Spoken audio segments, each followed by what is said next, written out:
our life groups are usually quite diverse, like your church. And you shared to me a little bit about your story of trying to bring different prayer styles together and not allowing one to monopolize the other. What are some ways that we can try and foster a good interaction between different prayer styles?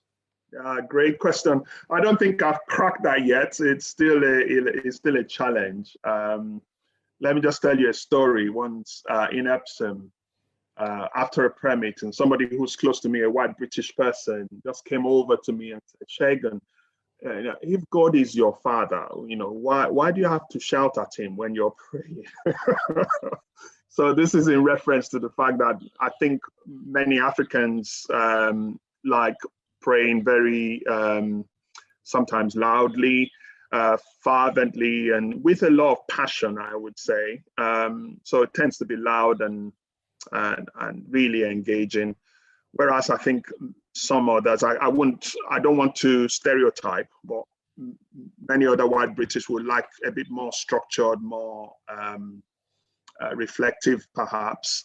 Africans, we like everybody praying at the top of their voice together, the whole room just praying and the place is shaking. And that's prayer. When we've done that, we've prayed.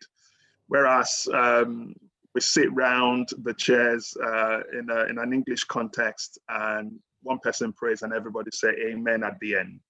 And another person prays, and there's a long pause in between. That's uncomfortable for me, for instance. I've learned to deal with it.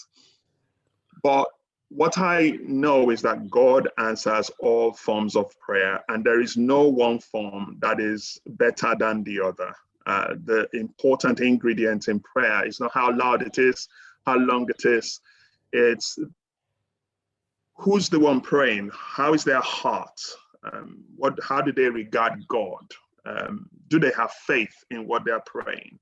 And are they coming with the right attitude? Those are the things that are important in prayer. So what we've done in Epsom is to have a conversation about it, to say, look, there are different styles of prayer. Everything is valid. And in terms of how we've tried to structure our prayer meeting, is to give space for that reflective time. Sometimes pray all of us together, and sometimes pray, what I call the British style, because so one person pray and then we all keep quiet and say amen. And I've told the church, be comfortable with the long pause and silence if you're African, and don't try to say something, because in that silence, maybe God will be speaking as well. So I think over the years, people are learning, but we're still struggling with it. Some people don't come for prayer meeting because they don't like the format.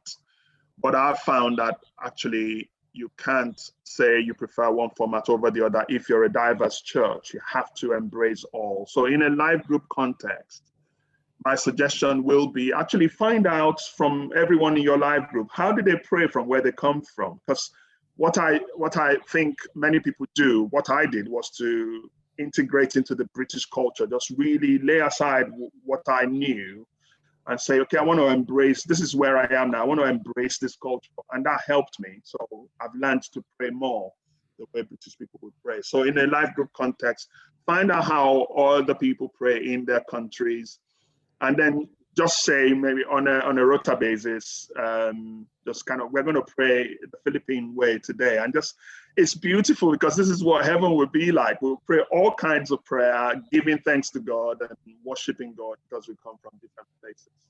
I know that's a long answer, but I hope it helps.